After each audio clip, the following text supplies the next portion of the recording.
el spam. Ingresa a la feria con tu mail registrado. En el lobby, da clic en las puertas de acceso. Donde puedas, selecciona el lugar a donde quieres ir. Podrás visitar los 88 stands distribuidos en los diferentes pabellones. Podrás modificar la apariencia de tu avatar y utilizar el mapa para ir a todos los espacios de la feria, como pabellones, stands y salas de conferencia.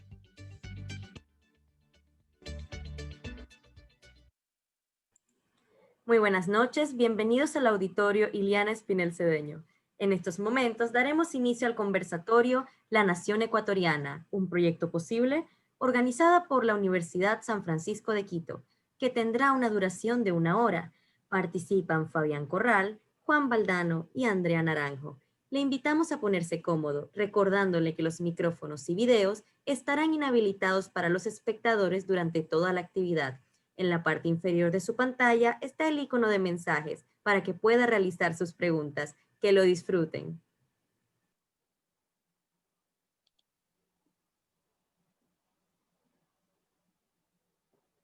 Buenas noches. Hola Fabián, querido autor Juan Valdano. Hola, ¿cómo estás? Buenas noches a todos. Buenas noches. Vamos a esperar un segundo. Le voy a pedir a Juanito Valdano que encienda su cámara y empezamos enseguida.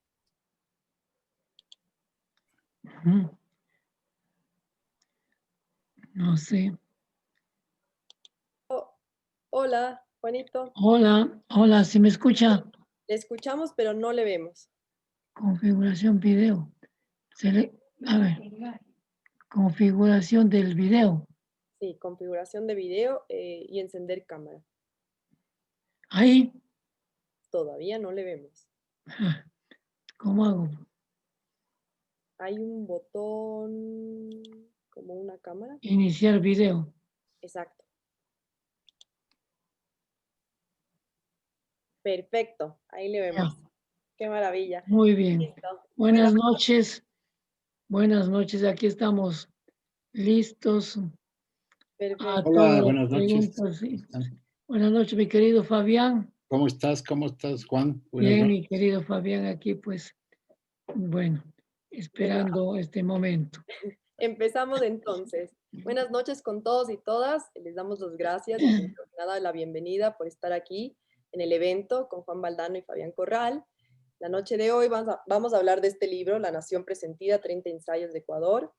Este libro se trata de un ensayo literario escrito con un estilo sugestivo, rico en propuestas conceptuales y cultas reminiscencias, y en el que su autor reflexiona, por supuesto, desde una visión polifacética sobre el Ecuador como país, como sociedad, y como cultura. Juan Valdano es escritor con una extensa y fecunda obra literaria. Es autor de ensayos, novelas y cuentos. Además, es teórico de los procesos culturales e historiador de la literatura de Ecuador. Es periodista de opinión en el diario El Comercio. Varios de sus libros han sido galardonados y comentados por la crítica europea y americana. Asimismo, Juan Valdano fue galardonado con el Premio Nacional Eugenio Espejo este año, en la categoría Creaciones, Realizaciones o Actividades Literarias. Nos acompaña esta noche también el doctor Fabián Corral, decano fundador del Colegio de Jurisprudencia de la Universidad San Francisco de Quito, actual miembro de la Academia Ecuatoriana de la Lengua y también articulista del diario El Comercio. Bienvenidos esta noche a esta fabulosa conversación. Bien. Buenas noches. Bueno.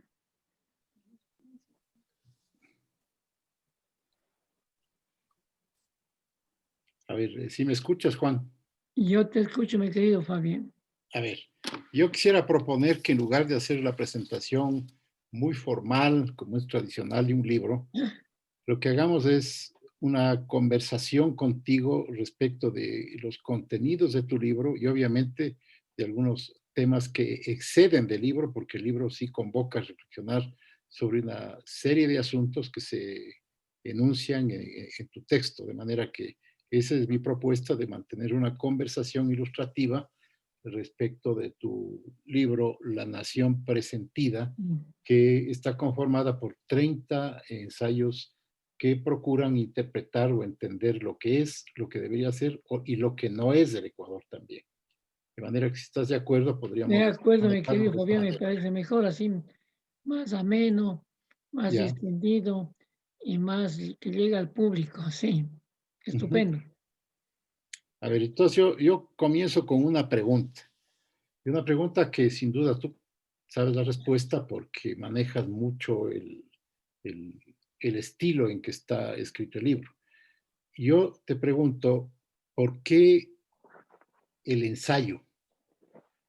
¿Por qué no un documento de otro tipo, otro estilo? ¿Por qué escoges el ensayo para plantear los temas que se plantean en el libro?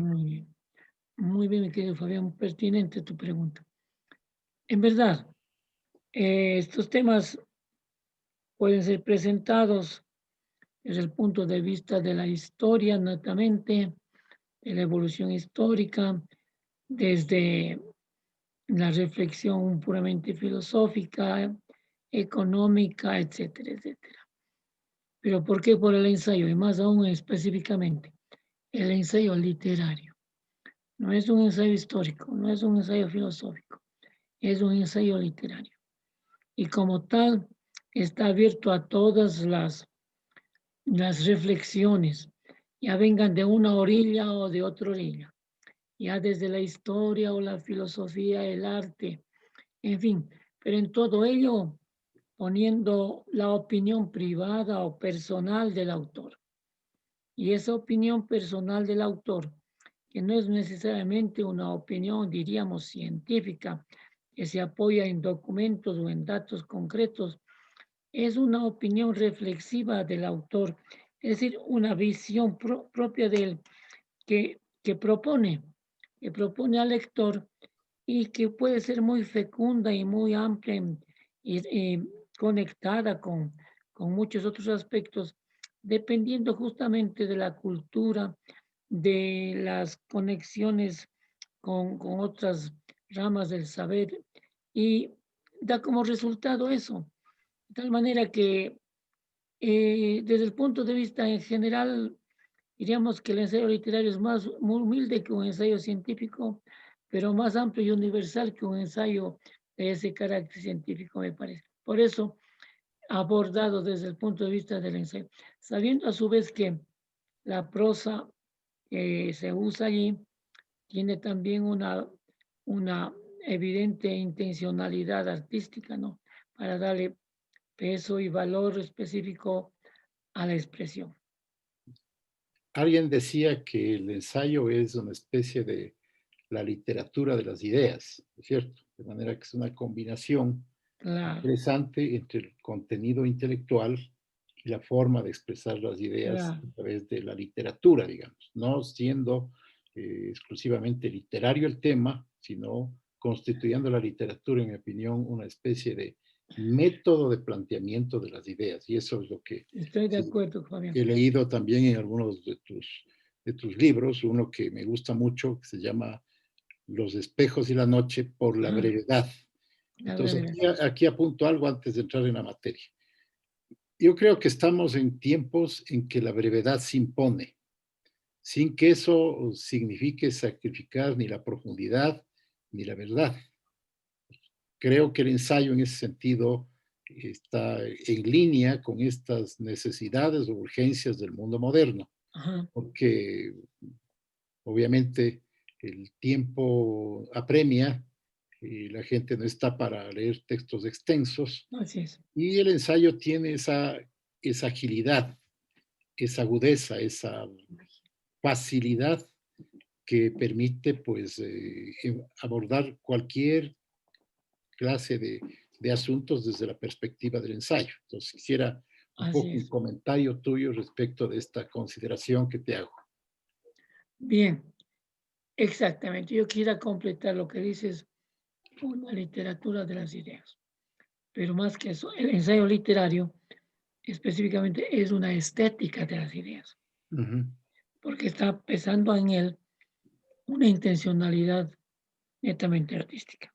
uh -huh. Luego lo que tú dices, cuando el ensayo rebasa en cantidad de páginas y se extiende mucho, pasa más bien al tratado, Exacto. a, Al tratado ese es ya una elaboración, una estructura mucho más amplia, más desmenuzada y pormenorizada.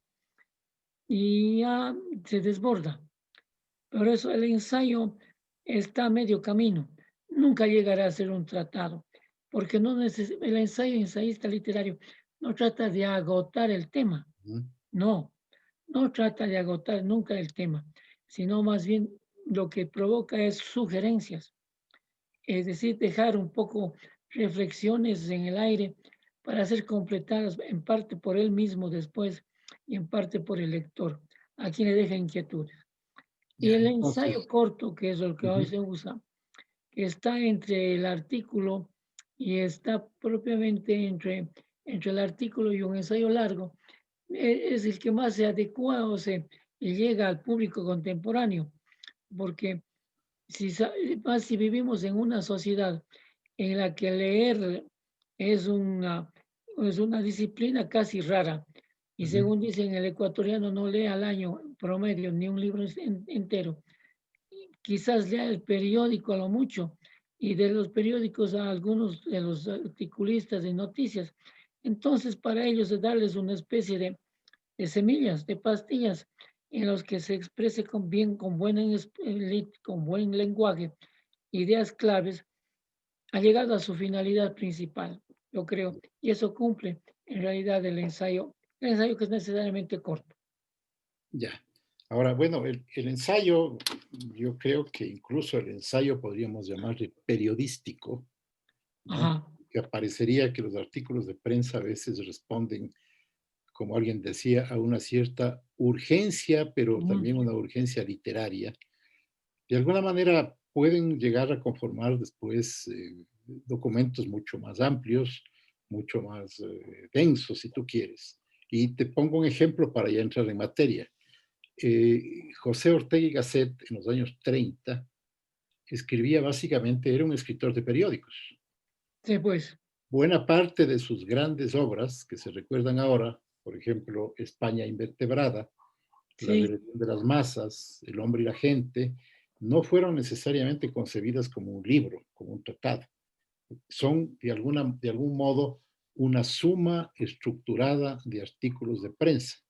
Ortega publicaba en el diario El Sol, por ejemplo, y después simplemente compiló esos artículos dándoles una organicidad. Y esos libros de Ortega pues han sobrevivido ya casi un siglo. un Entonces es un siglo. ejemplo de cómo el ensayo, este ensayo si se quiere es periodístico, puede constituir o es una especie de umbral para temas mayores. Y Sí, yendo a temas mayores, eh, tocando el tema de tu libro, obviamente el objeto del libro, yo diría el principal objeto del libro es esta especie de búsqueda de la nación, de aproximación a la ajá, nación. Tal vez el término es ese, ¿no es cierto? Es decir, así es. una búsqueda que va por varios caminos, por varios Ah, sitios, ah, hasta establecer determinado tipo de contenidos. ujú, Entonces, en esa búsqueda yo encuentro que hay varios conceptos que se enlazan y sobre los cuales quisiera escuchar tu comentario. Siempre perfecto. respecto del corazón del tema que es esta nación, ¿no es Ya, cierto? Esta muy nación bien. presentida, esta nación sospechada, esta nación formada o esta nación que no existe. Ajá, Y esos conceptos que están vinculados con la nación en tu libro son la cultura, el Estado, de algún modo las instituciones. Entonces, creo que el centro del debate que planteas tú es precisamente el tema de la nación, pero de allí se desprenden estas grandes realidades, digamos. sí, Quisiera escuchar tu apreciación bien, sobre este punto. muy bien, mi querido Fabián. Esto se podría responder en parte desde, desde el título. Ujú. No hablo cómo es la nación ecuatoriana, Ya, sino el presentimiento de ser una nación. ya.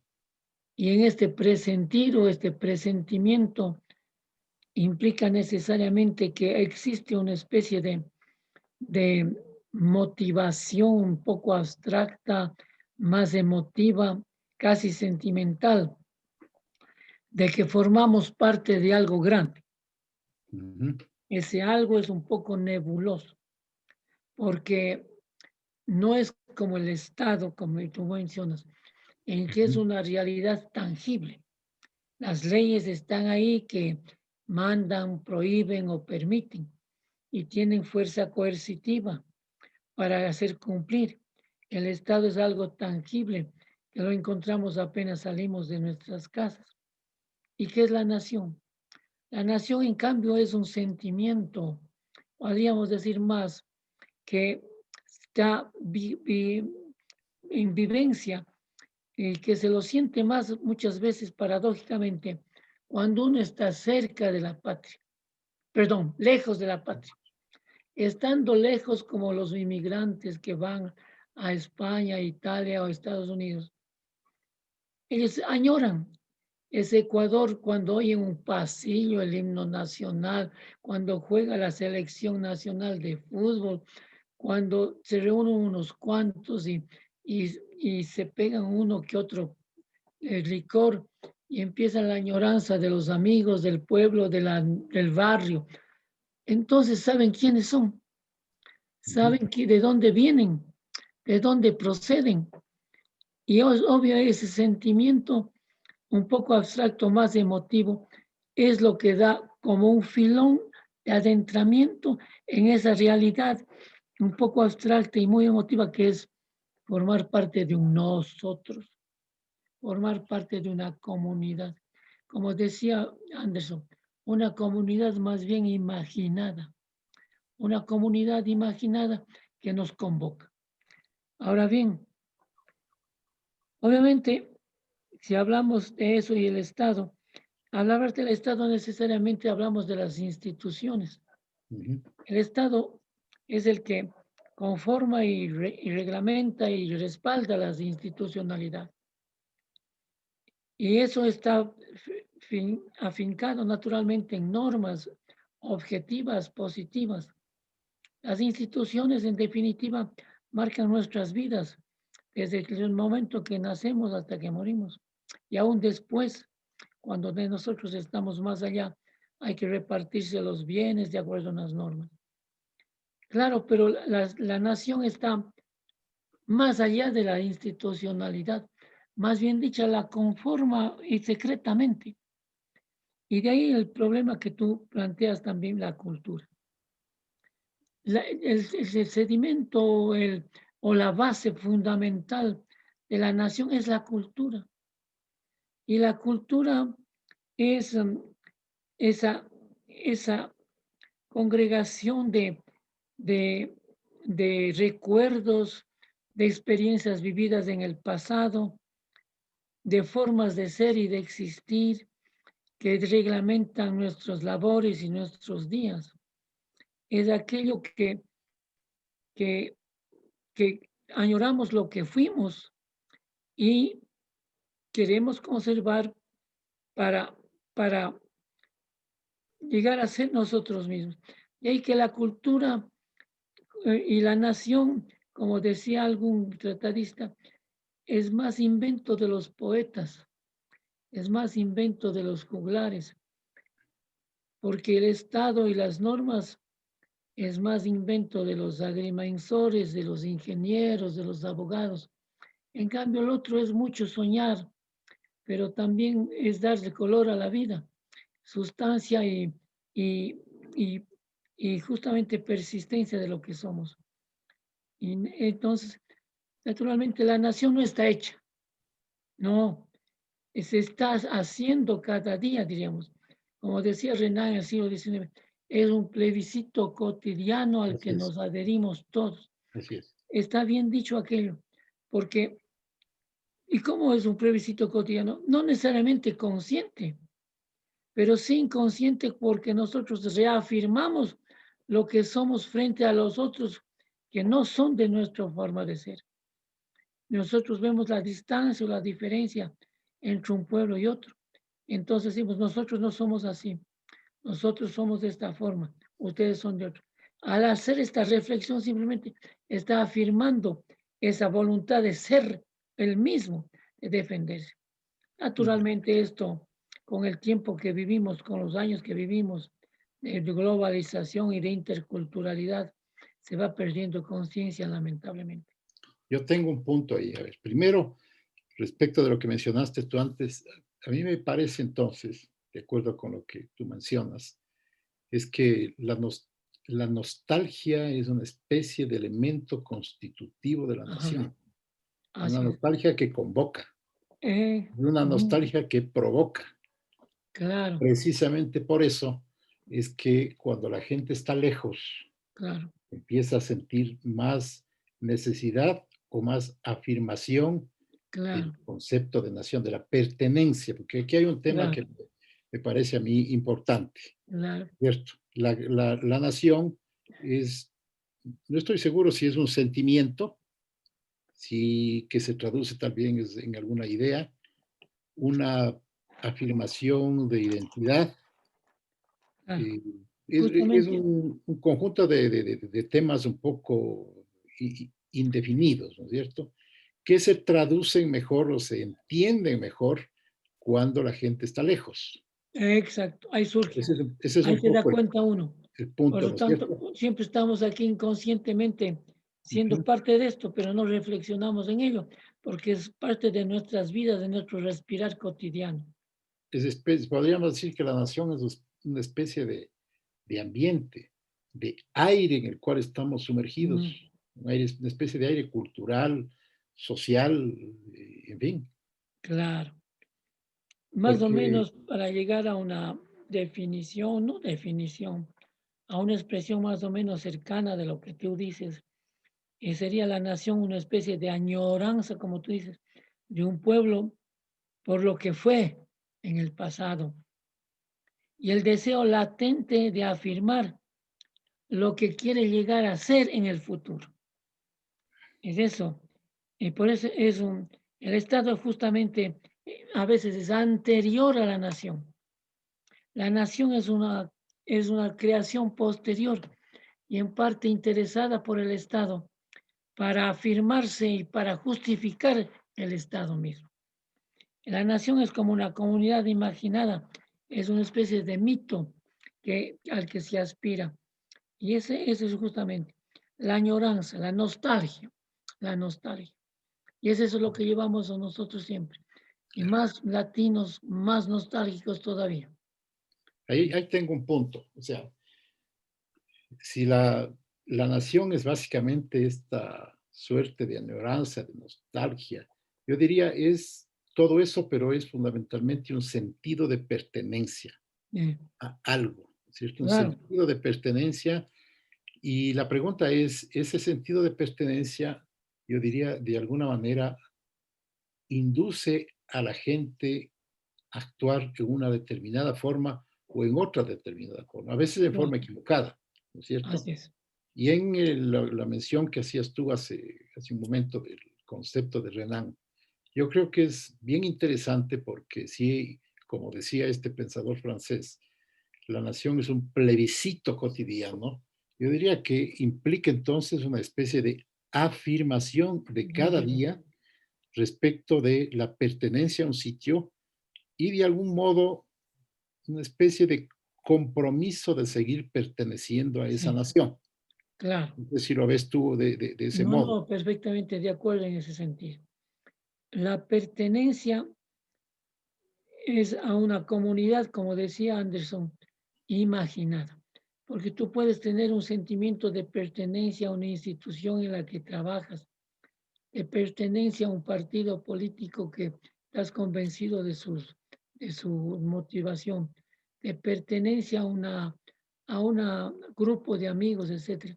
Pero la nación es una pertenencia más bien a una serie de un cúmulo de sentimientos más complejos, ¿no? Que tiene que ver con el pasado, con el presente, con el ansia del futuro, de no dejar de ser lo que es de afirmación definitiva de la propia individualidad, una individualidad que es colectiva. Bien, entonces, y como decía, también hacía referencia, siempre se pensó un poco equivocadamente por los intelectuales, por ejemplo, de los años 40, cuando empezaron a hablar de la nación ecuatoriana, justamente luego del 44, con la fundación de la Casa de la Cultura, ¿no? Que la nación era mucho más antigua que el Estado. Y empezaban a hablar que la nación comenzó con Atahualpa o con estos personajes de leyenda y de mito y de la historia. Pero no es así. Nosotros queremos justificar las raíces, pero la noción de nación está más bien a mediados del siglo XX, ¿no? A mediados del siglo XX. Hablábamos en el siglo XIX, algunos intelectuales hablaban de la nación, pero no en el sentido de hoy, como esta comunidad política imaginada, sino más bien en referencia literaria. Cuando Juan León Mera decía hay que dar un tono y un color nativo a nuestra poesía, a nuestra novela, para diferenciarnos de lo que dice Europa. Bien, esa es digamos, la literatura, la cultura de la asimilación. Asimilar los grandes logros literarios y retóricos de la Europa tradicional, lo que es un poema, un poema épico, una novela, ahí están las estructuras. Pero ella darles, dice, el contenido nacional, como fuera un hermoso vaso o florero francés, pero ahí lucen las flores tropicales del Ecuador, algo así. Y de ahí que, por eso la nación más bien es un invento posterior al Estado, en parte para justificar la permanencia del Estado. Y el Estado naturalmente inventa este, este ritual laico que la nación exige. Entonces viene todo ese sistema del patriotismo y patrioterismo, de hacer ciertas actitudes, de reconocimiento de los hechos históricos, de realce de las grandes héroes, de los grandes eventos históricos, de reafirmarse justamente en esos hitos que en el pasado, al cual siempre estamos volviendo y que nos justifican la lucha constante en el presente. Yo tengo un punto, si quieres tú, anecdótico, pero que me parece que puede de alguna manera ayudar a entender este tema, porque es un tema inagotable. Este tema Muy grande, sí, simplemente eso es. nunca vamos a concluir, ¿no es cierto? Ese tema es el tema de la bandera, Ajá. ¿cierto? Porque las naciones, en el siglo XIX ya en Europa, en el siglo XX en América, de alguna manera encontraron una identificación con un estandarte. Estos estandartes existieron siempre, Crear un símbolo, ¿no? pero estos estandartes que constituyeron símbolos, por lo menos en América Latina, adquieren vigencia plena en la época de las guerras de la independencia. Por ejemplo, la bandera tricolor tiene una historia curiosa que, como tú sabes, esa bandera la inventó el general Francisco Miranda.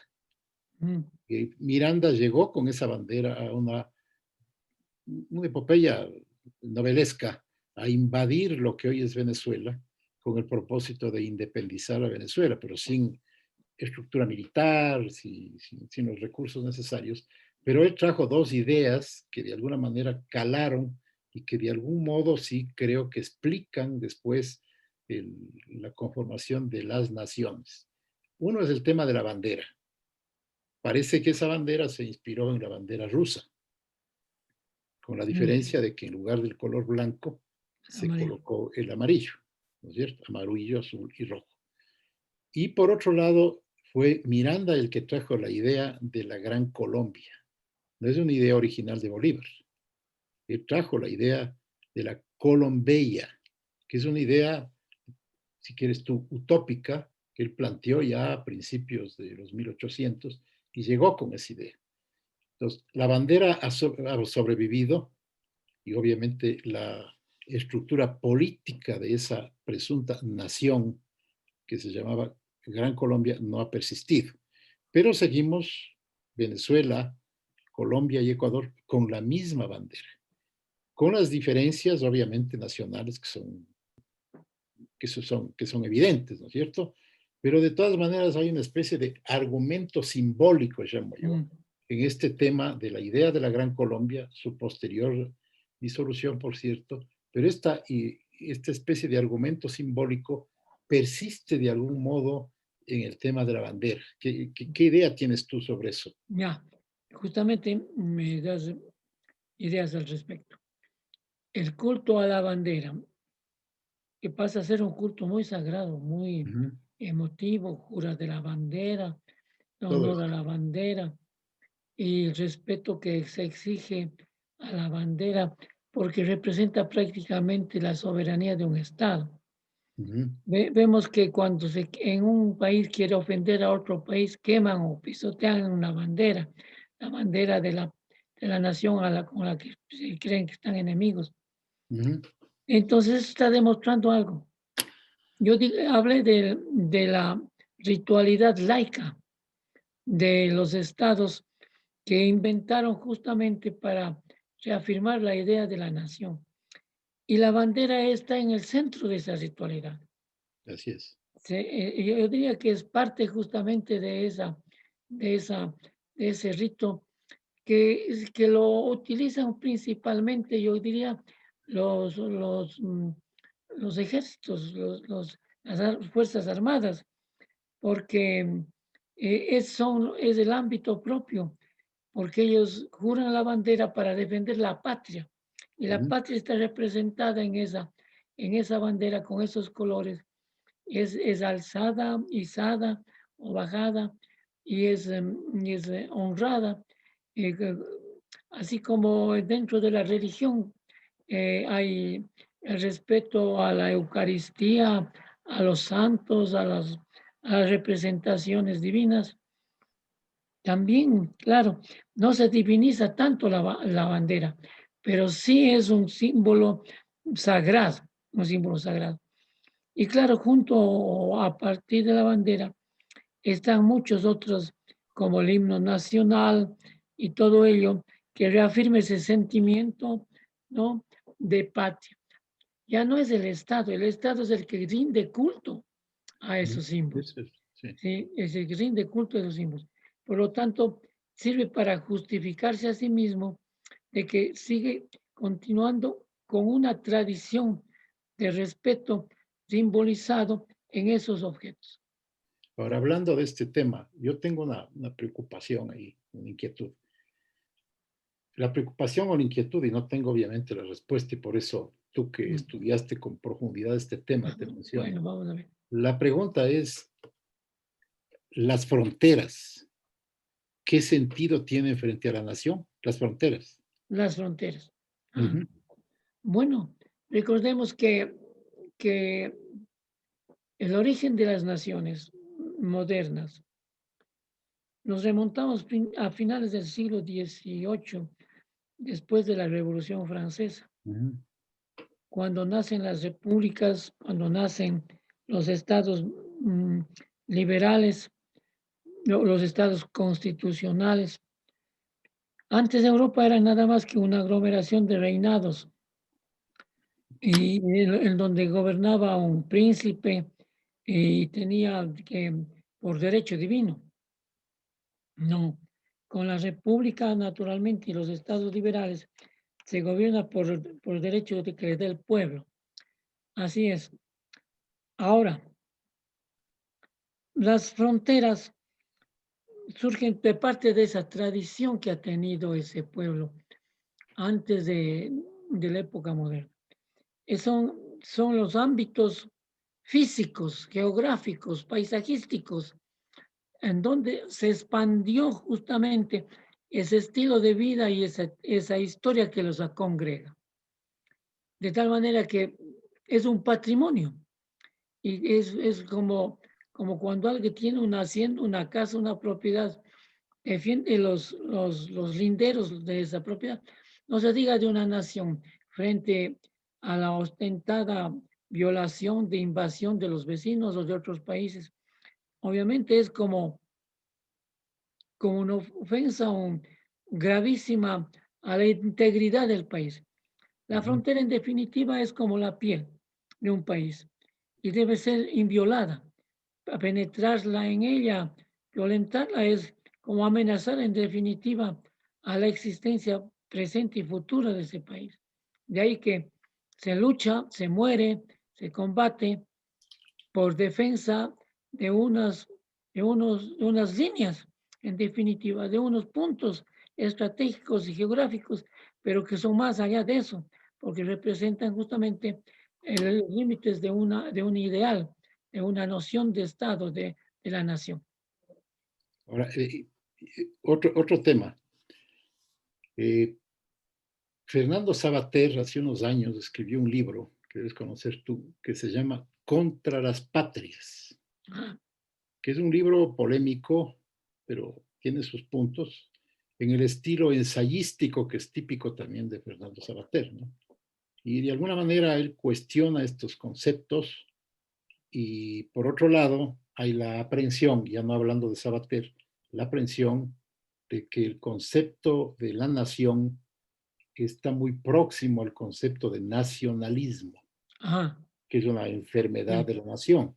Entonces hay esos cuestionamientos o puntos de vista distintos Bueno, respecto de la noción tradicional de nación, claro, de la claro, sacralidad de la nación y ahora de claro. la crítica a la nación. Bueno, verás, lo que se me ocurre en este momento es que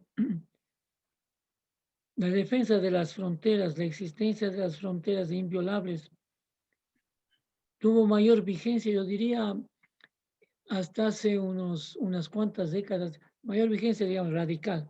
¿Ya? Cuando vienen procesos de integración, como sucede en Europa, la Unión Europea, por ejemplo, más claramente.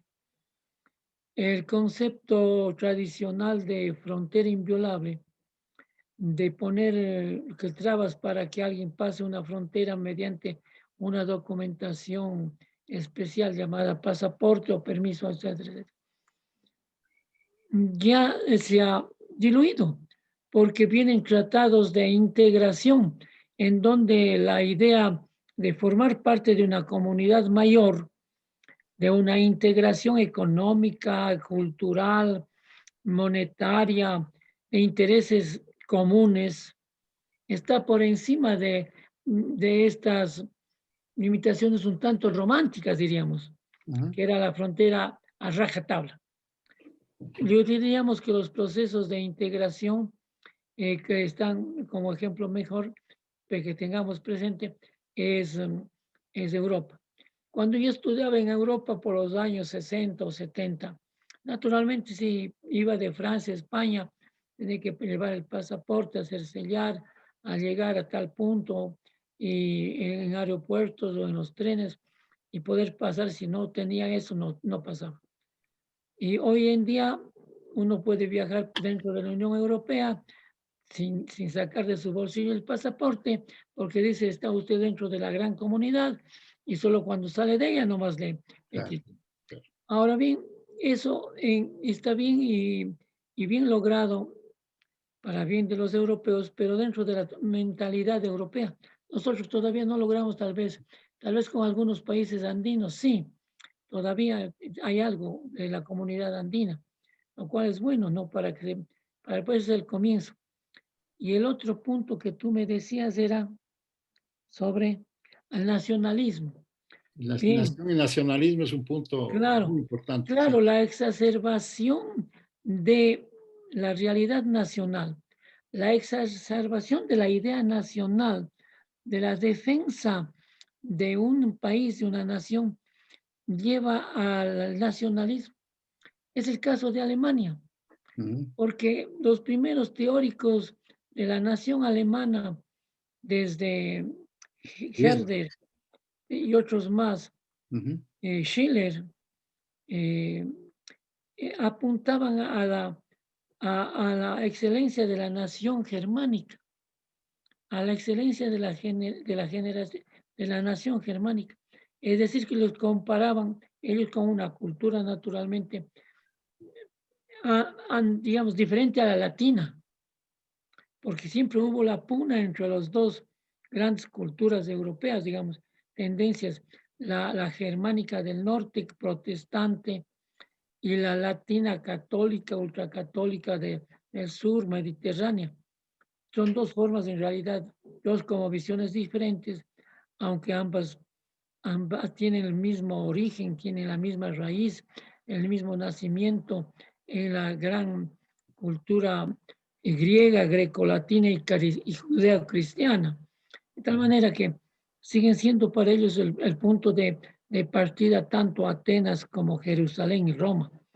Pero obviamente durante los procesos seculares, desde la desintegración del Imperio Romano hasta las épocas modernas, hasta el siglo XVIII, XIX, evolucionaron y se separaron más, todavía con la ruptura de estos países con Roma. Ahora, el nacionalismo es ese peligro. Y por los años 30, recordarás, del siglo pasado, estuvo más en auge las corrientes nacionalistas. Claro. Y Alemania es el ejemplo. Ujú. Una Alemania herida y que buscaba venganza y resarcirse de la derrota de la Primera Guerra. Y ahí surge justamente Hitler, como ese demagogo que exacerba el nacionalismo, pero como venganza, como superioridad de raza. Eso fue ya una depravación de la idea, Una la patología, superioridad de la eso raza. es una patología. Ahora, Claro, yo tengo una inquietud. y aquí en América Latina, perdón, también estuvimos las nacionalistas. Así es. Por ejemplo, en México, también por los años 20, con este filósofo de la raza cósmica, Ujú. también había un nacionalismo. Y también en el Ecuador, el APRE, el peruano, y todo eso era en definitiva una reafirmación de estos pueblos aborígenes. Y de ahí surgió más bien el indigenismo como una postura o que defendía y respaldaba justamente una nación aborigen, una nacionalismo, por lo tanto, mestizo, si es posible, indigenista. Yo tengo un tema que me parece importante. ¿Es posible la nación, en estos conceptos que hemos conversado, aunque no lleguemos a conclusiones definitivas, porque tal vez esa es la virtud de los ensayos? Digo, ¿es posible la nación en tiempos de globalización, de Ah, Internet, de claro, disolución de las identidades y de grandes migraciones, digamos, claro, migraciones masivas claro. de gente que de alguna manera va a pertenecer a otro estado, al menos, aunque no sea una nación? Sí, es verdad. O sea, desde estos procesos de globalización, de mundialización, Ujú. surgidos desde finales del siglo XX, por los años de 1990, y hoy día más exacerbados todavía. El concepto de nación como nación individualizada está en crisis, Ujú. porque parece que está en contradicción con la nueva ideología, la nueva visión del mundo, en la que las diferencias se borran frente a una civilización globalizada, frente a un estilo de vida que no tiene fronteras, Así es. no conoce fronteras. Entonces todo el mundo si quiere ser como otros, como es decir, si el ecuatoriano común y corriente sigue desde la moda del vestido al gusto de la música, de, el nivel de vida, los aparatos nuevos, las últimas expresiones, no de la moda, sino de la tecnología, que son válidos en Singapur, en la China, en la India, en Europa, aquí, y nosotros no queremos quedar atrás. Pero claro, yo digo que sí, esto es un poco, verás, mi querido Fabián, un poco en la periferia, un Ujú. poco en la periferia, digamos en lo que llamaríamos más bien civilización, porque es bueno ahora este momento precisar entre el concepto de civilización y de cultura. Claro, esa distinción, así es. Entonces más afecta a la civilización, que es en definitiva un apego más a lo tecnológico, a la novedad que llega al mundo para mejorar nuestros sistemas y niveles de vida. Pero la cultura no, la cultura sigue siendo en el fondo lo que sentimos por nuestro país. Tenemos un caso también en nuestras comunidades aborígenes. Claro, los grupos indígenas, por ejemplo, las comunidades indígenas quieren con todo derecho estar a la onda de la tecnología, de la moda, digamos, el pasacalle, el ritmo indígena mestizo, está dejando paso más bien al rock pesado, al regatón, no sé qué. Pero en cambio, cuando regresan a sus propiedades, a sus casas, a sus comunidades, hablan en su idioma, Todavía comen un poco, su todavía. comida, es decir, la cultura viva, pero se puede seguir siendo así, pero tener un buen celular en el bolsillo y estar comunicado con el mundo entero. De tal manera que Yo sí creo que, digo que estas cosas son más superficiales. sí, no, Más bien, yo creo que son más que superficiales. El uso del teléfono inteligente desde el 2007 para acá, yo creo que está cambiando la civilización y también cambiando muchísimo la la cultura. cultura. Yo creo que es un tema de fondo Hay que que hay que estudiarlo más. estudiar precisamente en este tema de la Claro, nación claro, presentida que porque tú los planteas. Yo hábitos creo que ahí nuevos, hay un tema de fondo porque es claro, esa civilización de alguna manera puede devorarles a las naciones, sí, sin que eso implique un juicio de valor si sea bueno o malo. Es un claro, hecho, es un claro, dato de Fabián, la solo para realidad, ¿no? concluir, porque parece que eso para concluir. Es lo que tú dices es verdad, pero todo depende también del impacto de acuerdo a las edades. De acuerdo a las edades. Creo que en los más adultos, en los más viejos, no pega de igual manera esas novedades de la civilización contemporánea que en los jóvenes. Es obvio, es obvio. Ellos van a crecer ya con otra mentalidad. Ese es el tema. Entonces, eso en un futuro próximo, en unos 15 años, vamos a ver cambios profundos Así en es. las comunidades agrícolas, en las comunidades campesinas. Pero hay que ver, ellos llegan a las ciudades y quieren, obviamente, estar al nivel del común de la gente de su edad. Los viejos se quedan en la casita campesina, criando sus animales, pero los nietos ya no, ellos ya no piensan en eso, tienen ahora ya pues con todo derecho pues a un acceso a una educación superior y eso va cambiando la mentalidad. Así es. De tal manera Ese es que un tema de fondo que yo creo que la tiene que dinámica social que enfrentar implica el siempre Ecuador, los ¿no? cambios de conducta y de mentalidad se producirán necesariamente. Así es. Ujú. Creo que el, el, el semáforo nos está indicando que se ha acabado el tiempo, Bueno, pero me parece Filipe, que parece hay que ciertamente mucho tenemos más de que conversar. Apenas hemos hecho una aproximación una al estilo aproximación. de un ensayo respecto Claro, del tema que tú claro. planteas, ¿no? De Esperando manera que los oyentes busquen el libro y si estén interesados en estos temas, pues lo adquieran y lo lean y lo mediten. Eso es lo que se espera cuando uno publica un así es, libro. así es, así es. Así es, De tener acuerdo. Sí, lectores.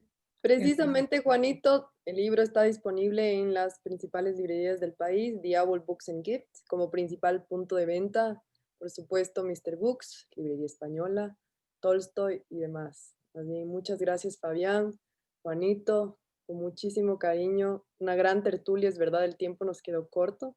Les agradezco muchísimo. Espero que todos se animen a leer este maravilloso libro de ensayos y estoy segura que seguiremos reflexionando en torno a esta obra. Ya. Yo agradezco Gracias. a Fabián por sus preguntas tan inteligentes, por su dedicación a haber leído el libro. Mi- mis, mis gracias muy sentidas para él, para su familia. Nuestro aprecio siempre es evidente. No, para mí ha Gracias. sido una gran oportunidad por poder conversar contigo y me quedan, como se dice en el tintero, Bueno, algunos temas que surgen precisamente de tu libro, de tu enfoque y de tu estilo. De modo que bueno, creo que podemos organizar varios Zoom claro, de bueno, estos mismos ahí temas. en la Te Academia de agradezco la Lengua y tenemos una buena y oportunidad te para seguir felicito. de largo con Sí, unas sobremesas de Así muchas es. oportunidades. Mucho sobre qué hablar. Muy amable, gracias. Y Te aquí, felicito. Muchas gracias. Buenas Andreita, noches. gracias por tu Buenas empeño, tu noches. organización, por la Universidad San Francisco. Gracias. Gracias. Buenas noches. De esta forma concluimos la actividad Conversatorio La Nación Ecuatoriana, un proyecto posible. Esperamos haya sido de su agrado. Le invitamos a participar de nuestro próximo evento, Diálogos Literarios, y no olvide visitar nuestro sitio web www.filquito2020.com. Hasta pronto.